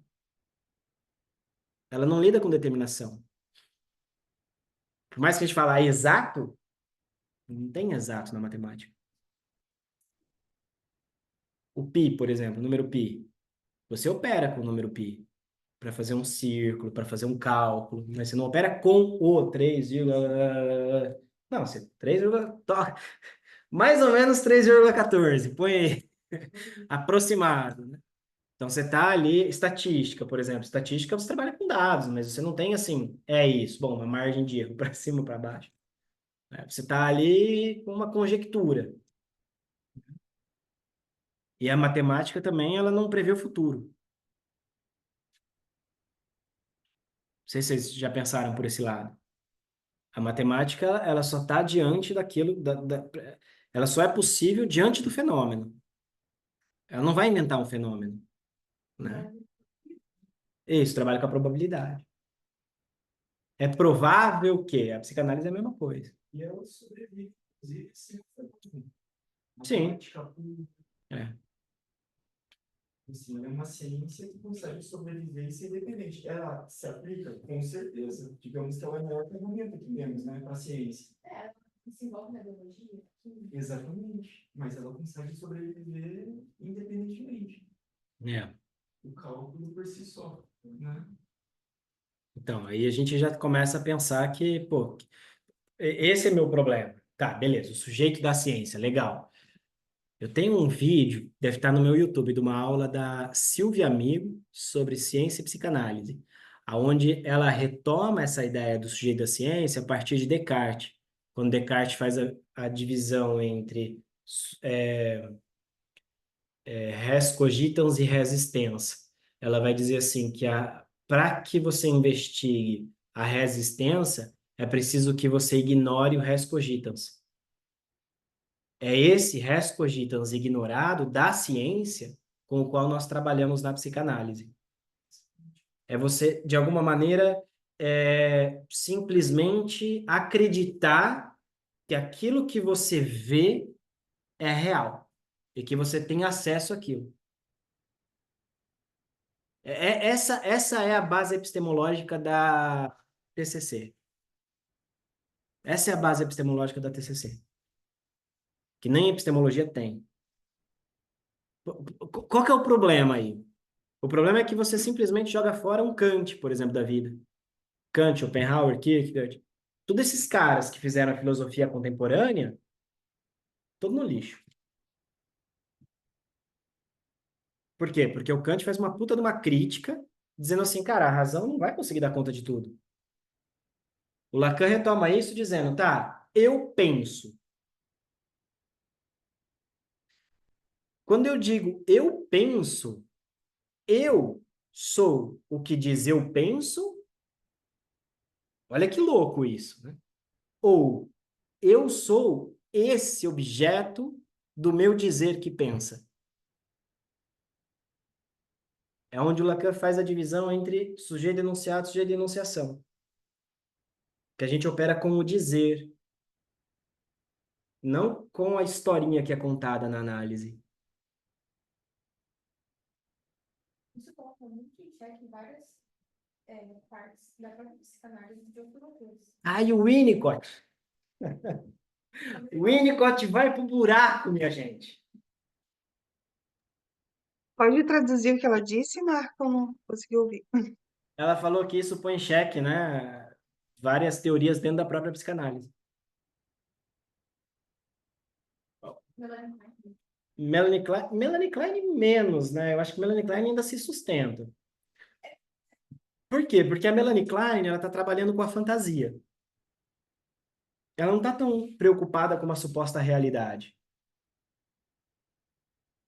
Né? A Melanie Klein não está preocupada com a mãe real. Quem se preocupa com a parentalidade real é mais a linha winnicottiana, né? Por exemplo, se a gente pega um resgate histórico aqui, né, rapidamente, né, para a gente ir fechando. Ah, Ana Freud, ela retoma alguns pensamentos de Freud, deixa Freud de lado e avança para a teoria do objeto, né, os vínculos objetais e por aí vai. Beleza, deixa Freud de lado e vai para a teoria do objeto. Inclusive, Lacan, ele bate muito mais na psicanálise da teoria do objeto de Anna Freud do que na de Melanie Klein. Isso é muito importante. É mais ou menos assim, o Lacan acolhe a teoria de Melanie Klein a partir da sua perspectiva teórica. Da Anna Freud, ele rechaça quase que completamente, né?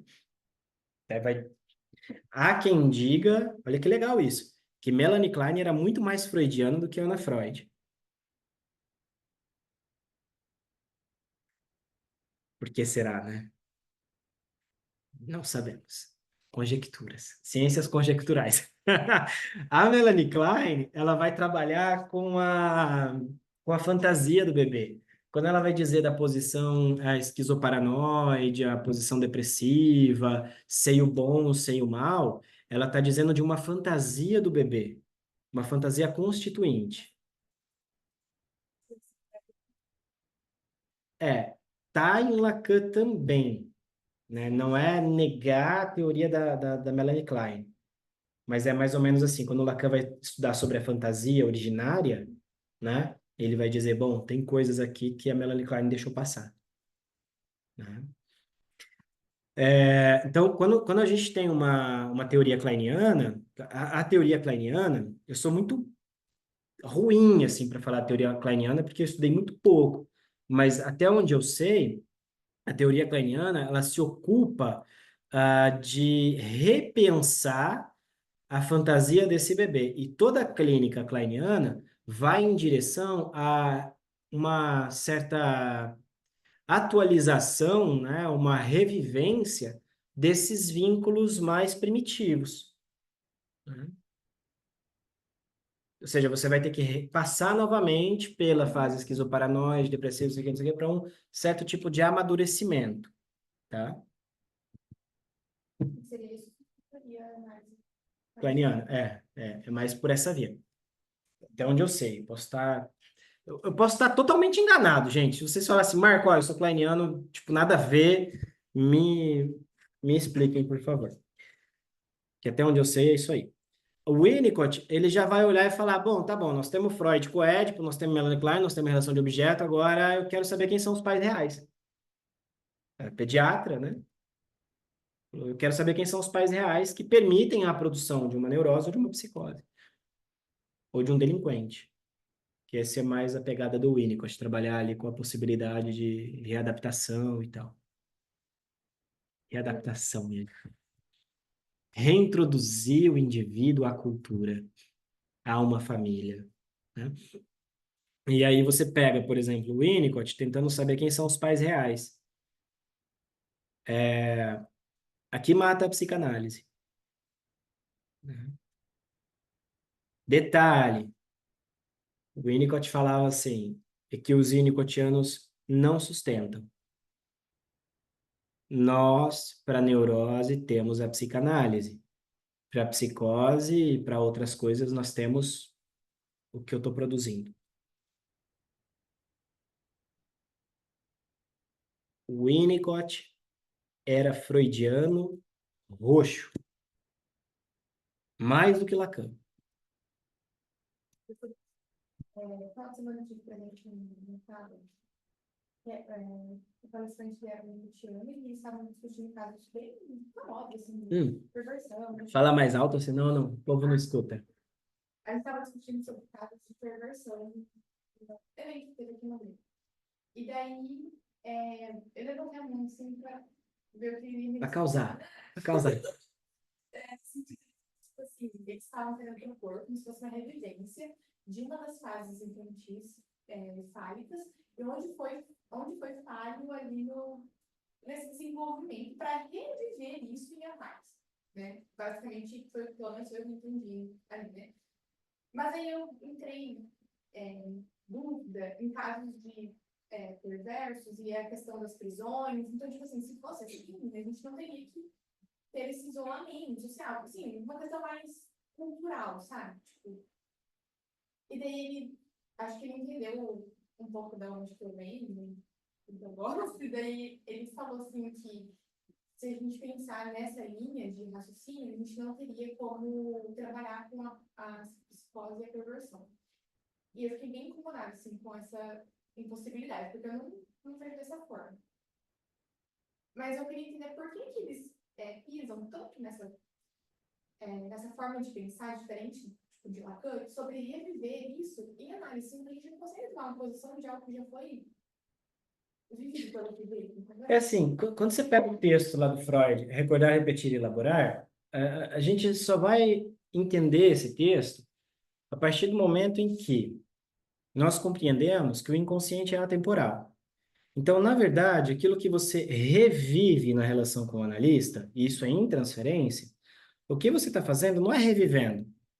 Você simplesmente faz uma montagem para viver aquilo que você sempre viveu, Só que agora eles estão propondo como se fosse uma forma como se diferente. fosse um retorno. Isso. E aí, aí, ó, eu tô acreditando no que você está falando, tá? Para falar assim, não, o cara falou exatamente isso. Quando a gente pega o texto do Freud, por exemplo, a divisão do eu como mecanismo de defesa, tá vendo? Fetichismo tá mais para frente. Será que tá aqui? Era para estar, hein? Pô, eu vou falar com o Paulo Bier. Oi? Não é. Mas a divisão do eu não tá aqui. Ele publicou a divisão do eu? Não tem. Deixa eu pegar aqui. 135.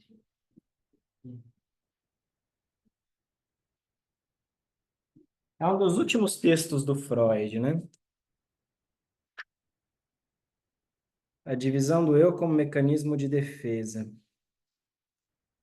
Freud vai dizer assim, não tenta grudar de novo, porque isso não vai funcionar. Essa é a dúvida. Como que eles prometem reviver como se aquilo fosse meio quase que uma neurologização assim, do discurso do psicólogo, sabe? Não, eu achei que estava nesse livro aqui, mas não está. Para mim, isso é uma questão que eu acho que isso é muito importante para a gente ver desde sempre e propor isso a partir do que mais contemporâneo, para mim é uma coisa bem. Ó, novas conferências introdutórias, Prêmio Goethe. Não está aqui, não.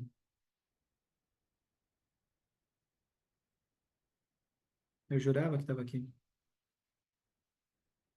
Bom, então, o Freud, ele vai... no texto, a divisão do eu como mecanismo de defesa, ele vai dizer justamente isso.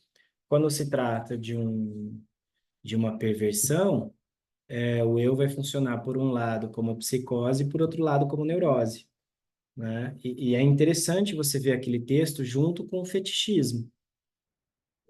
O Freud não estabelece a perversão como um modelo de funcionamento tal qual a neurose e a psicose. Quem vai fazer isso, a partir de uma releitura freudiana, são os pós-freudianos, né? Para o Freud, todos somos perversos. Leiam o texto. Leiam o texto, Os Três Ensaios de Teoria da Sexualidade. Beijar na boca é perversão. Eu não sou perverso, então. Eu acho que tem uma sacada aí, né, para o Freud. O Freud, ele olha isso, ele vai dizer assim, descaradamente. Ele vai dizer, ó, tudo aquilo que altera, né, a direção natural das coisas, a gente vai trabalhar como perversão. A homossexualidade é perversão para o Freud? É. Tanto quanto beijar na boca, sexo oral. Por quê? Porque ele atrapalha o fim último do sexo, que é a reprodução. Aí tá a perversão. Perversão do quê? Da natureza. Então, o perverso, pro Freud, né? Por isso que ele diz a criança é um perverso polimorfo, porque ele vai sentir prazer tendo o outro, o seu dedo ou o seu órgão sexual como objeto. Sim. Né? Não tem, tipo, perverso polimorfo. É perverso porque tá pouco se fudendo pro outro, que usa o outro como objeto, e polimorfo porque qualquer coisa serve, né? Desde que satisfaça a zona erógena, pronto. Vocês querem saber o que que é? Eu acho que a cena perfeita do que é o prazer, assim, mais... A única coisa que eu consigo pensar, assim, de uma memória minha, do que é o ápice do prazer, a coisa mais, assim, magnífica do prazer, é quando a minha filha tinha lá por torno de 3 anos de idade, mais ou menos, ela estava mamando com uma mão, segurando a naninha junto com a mamadeira, na naninha dela, que era um baby doll da minha esposa, de coisa, e ela ficava assim, ó, com a mamadeira, outra mão na periquita, fazendo carinho e assistindo televisão. E ela entortava o zoinho, assim, tipo...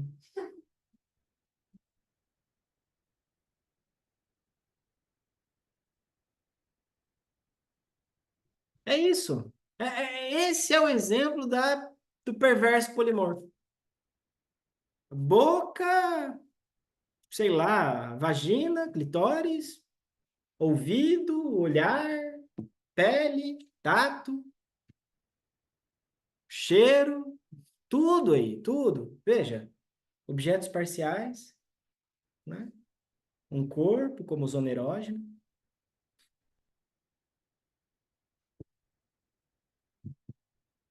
Aí é o ápice do prazer, né?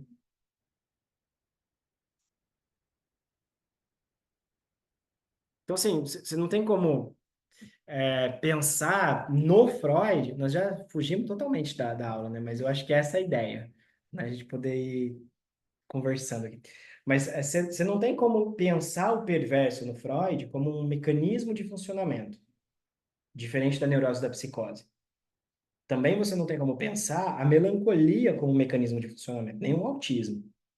Mas você tem indícios de que, bom, lendo a obra de Freud, é possível, né, a partir da obra do Freud, dizer que, bom, nós podemos pensar num mecanismo de funcionamento perverso.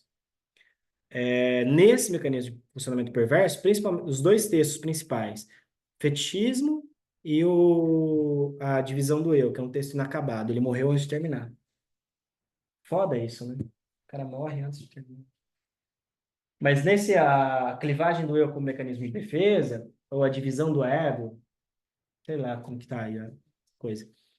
Mas nesse texto especificamente, gente, eu tô de cara que sumiu meu livro. Tô aqui olhando para ele, procurando, tem que procurar depois. Nesse texto especificamente, o Freud, ele vai dizer assim, que como o eu ele está dividido, uma parte dele funciona psicoticamente, e outra parte neuroticamente. A parte psicótica, ela rechaça a castração. Isso aqui é muito legal. E a parte neurótica, ela nega, né, esse rechaço. Então, você tem ali um movimento de dupla negação, que vai ser onde nós vamos entrar com a teoria lacaniana do desmentido. É uma tradução possível para esse mecanismo. Desmente a castração. Desmente a castração como? Né? Colocando alguma coisa no lugar. Então, assim, é estrutural. Fica bonita a foto aqui. É estrutural, né? Você não tem como consertar uma estrutura. Né? Agora, tá, vamos lá. Vamos supor que o indivíduo é perverso. Se a pessoa funciona, tem uma estrutura clínica perversa, isso quer dizer que ele é um filho da puta, um mau caráter, um canalha? Um psicopata? Não. Às vezes é um professor. Que tem ali uma questão com o voyeurismo e o exibicionismo. Às vezes é um político. Tá cheio de político perverso. Às vezes é um coordenador de curso de psico. Cheio. Ó, eu não sei, assim, entendem? O problema é a gente, eu acho que o maior problema é a gente acreditar que porque é um indivíduo perverso, perverso no sentido psicanalítico da coisa, essa pessoa é mal, faz mal para os outros. Não tem essa coisa de qualidade, né? De você dizer, bom, é perverso, logo é. Não, não funciona assim, né? Inclusive, eu duvido que um perverso, se você pegar a prisão, por exemplo, a cadeia, eu acho que vai ter muito mais neurótico do que perverso. Hum. Tipo, de longe, assim. Talvez até mais psicóticos que perversos.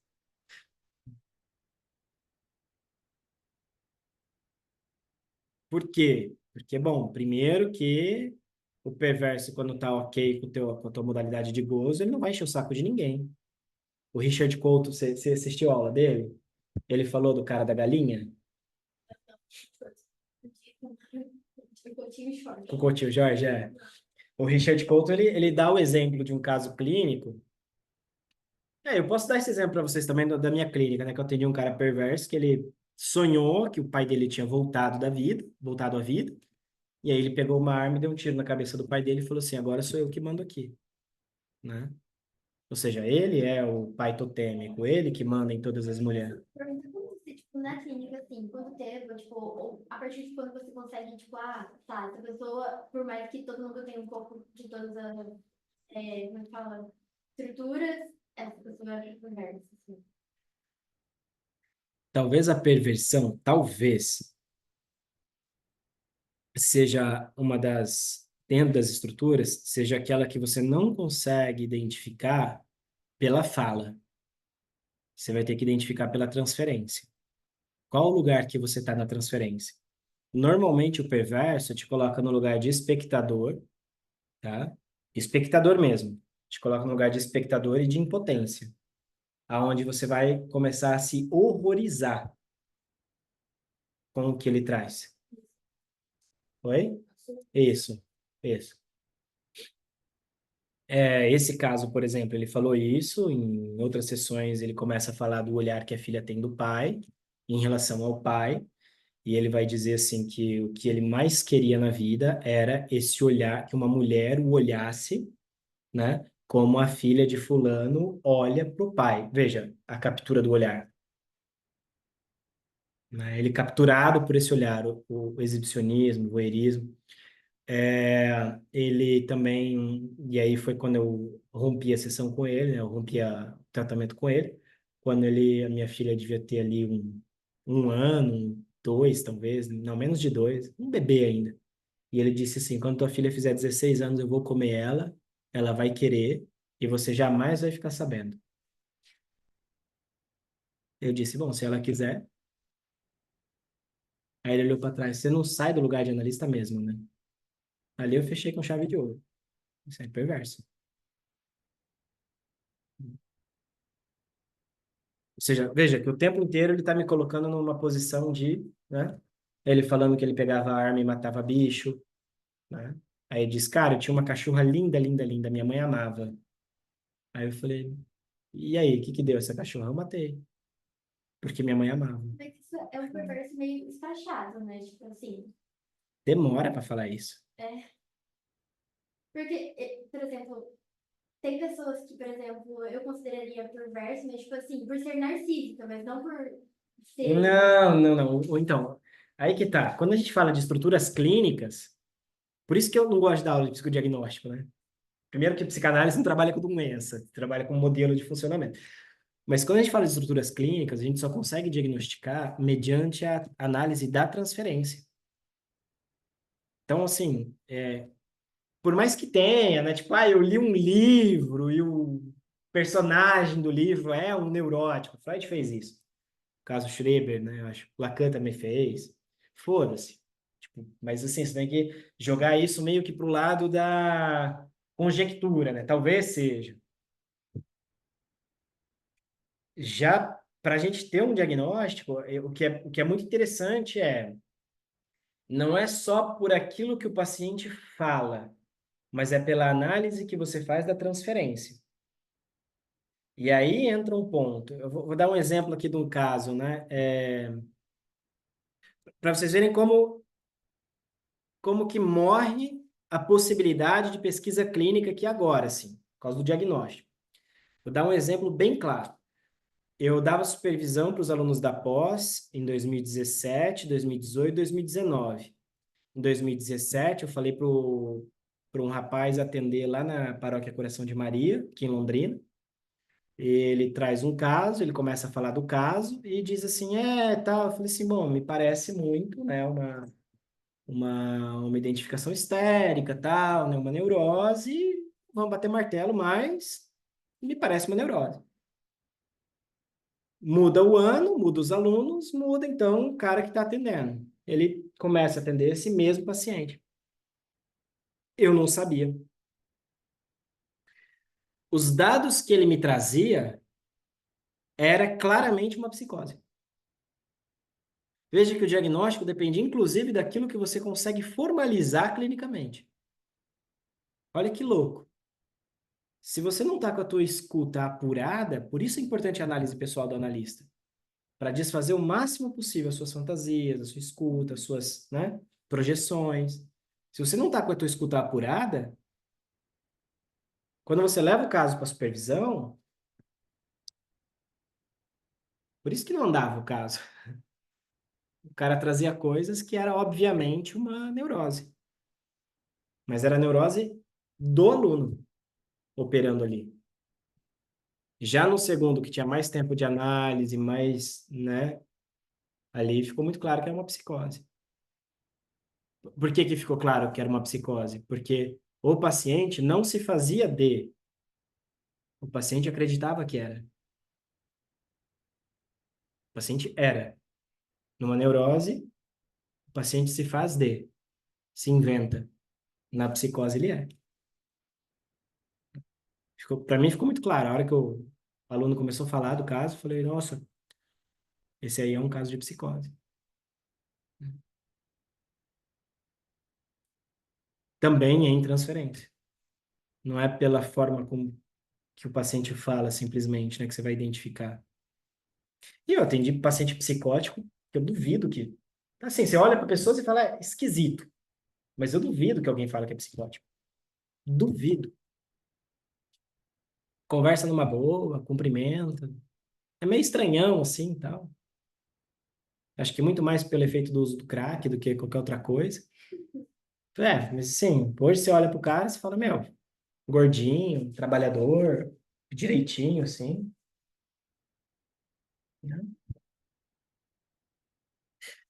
É um cara estranho, né? Ele chegou na clínica assim pra mim e falou: eu tenho problema com crack, não sei o quê, com droga, tô internado, tal, tal, tal, né?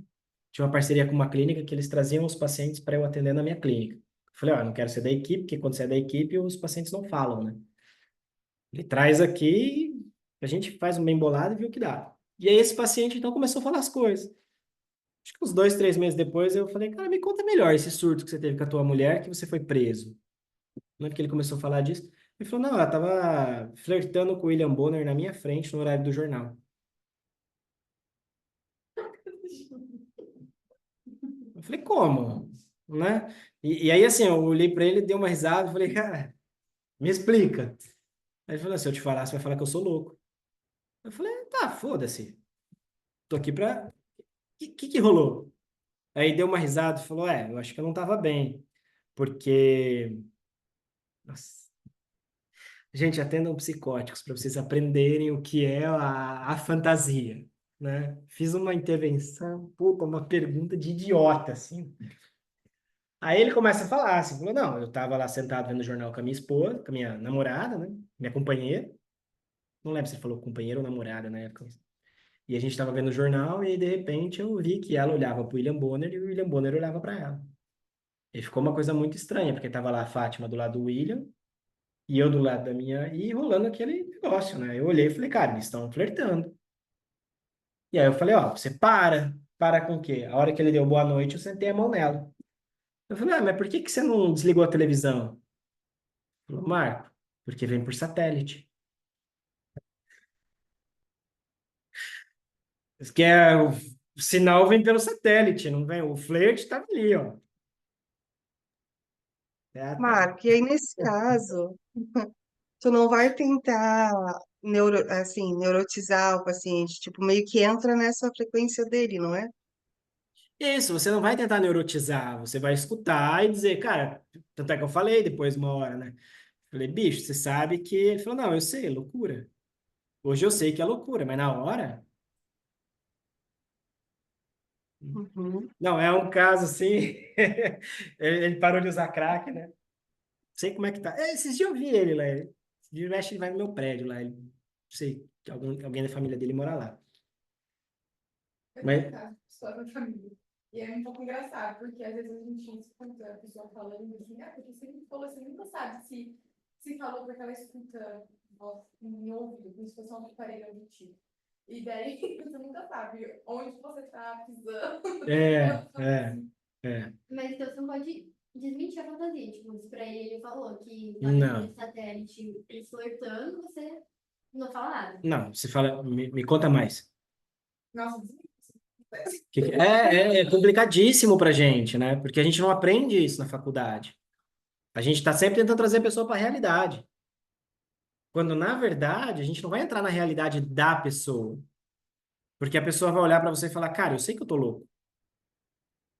ou não, né? Ou, Não, ele vai falar, ele não vai dizer para você, porque geralmente quando acontecem essas alucinações ou os delírios, tem uma questão egóica aí que só ele escuta, só ele vê, e ele sabe disso, entende? Não é assim uma coisa compartilhada, sim, porque tem uma predestinação. mas é, Não, ele sabe que só ele tá vendo, porque ele sabe que é para ele. É aí que entra o problema da psicose, porque é para ele, né? Ele tem essa noção que não é para todo mundo.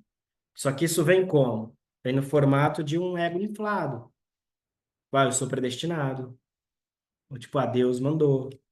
Ou os anjos estão aqui e estão falando que você tem que se jogar da janela. E se eu não me jogar, tua mãe vai morrer. Graças. Não, que isso. Entendem que tem uma coisa aí do psicótico, né? E você vai conversando, você vai, tá, me fala, me fala, me fala. Você vai deixando esvaziar. Porque a ideia é precisamente essa, né? Você está ali como suporte de uma realidade que o próprio paciente vai se ancorar em você. Você não vai dizer, não, isso é mentira, isso é falso, isso é verdadeiro, isso é alucinação, isso é delírio. Não, essa não é a nossa posição. A nossa posição é de acolhimento e escuta. Eu acho que esse é o ponto fundamental. Acolhimento e escuta. Não é dizer isso é verdadeiro, isso é uma alucinação, isso é um delírio. Porque no fim das contas, e esse é o ensino do Lacan, em última análise, todos estamos delirando. A própria noção de realidade é um delírio. E nunca é compartilhado. Ou seja, o que eu enxergo, vocês não enxergam. O que eu sinto, vocês não sentem. E precisamente, é verdadeiro para mim, mas para vocês não. Vocês querem ver como isso funciona? Entra numa sala, por exemplo, de aula. Os homens tudo de camisa, ar-condicionado no 16, as mulheres tudo de blusa. Os homens, nossa, tô com calor, as mulheres tô com frio. Ou seja, supostamente a mesma realidade produz efeitos distintos nos corpos. E a hora que sai da sala, o cara fala, nossa, tá calor pra caralho, esse ar não tá dando conta. E a mulher fala, nossa, tá muito gelado lá dentro da sala. Ou então, um delírio útil. Quem aqui já ficou com um homem feio? Já? Talvez, as amigas falavam que era feio. Olha lá, esse é o delírio real, né? Esse é o delírio real. É você acreditar que o cara é lindo. Quando todo mundo fala, meu Deus, gente, você merece muito mais. Mas aí vai ela e também fica com o que você não acha bonito, então. delírio dela, entendeu? Ela tá delirando também. Vocês estão vendo como que é a coisa? Quem que disse uma vez para mim, quanto mais a gente se vê, mais bonita a pessoa fica. Falei, gente, não sei se eu falo agora.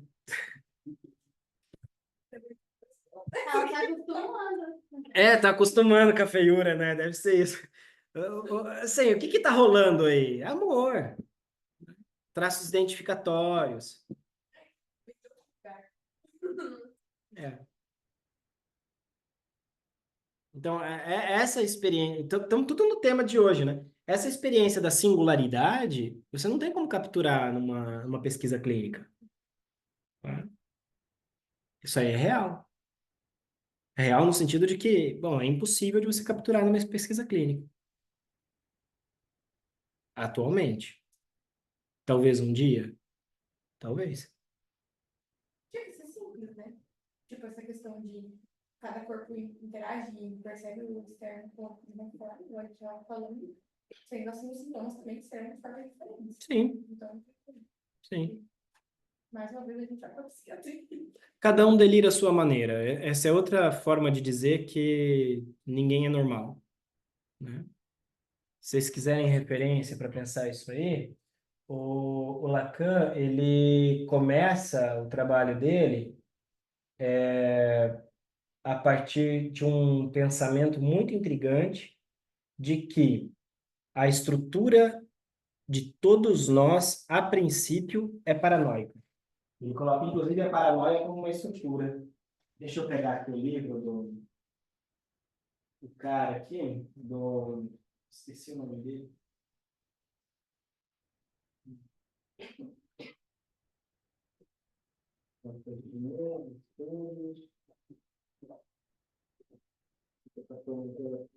Um dia eu lembro e mostro para vocês. Aqui, ó, Felipe Juliano, né? Psicose, perversão e neurose. Aqui o Felipe Juliano.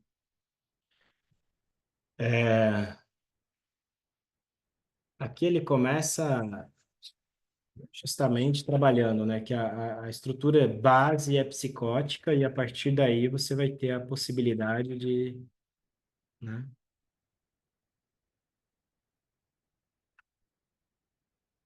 Querem ver? Esse, para mim, assim, Marco me recomenda um livro de psicopatologia lacaniana. Esse aí. Não é tão difícil, né? Explica conceitos, o que é raro em livros de comentadores de Lacan, que você tem ao contrário, né? Tipo, soca lá grande outro e vai trabalhando como se você soubesse o que é grande outro.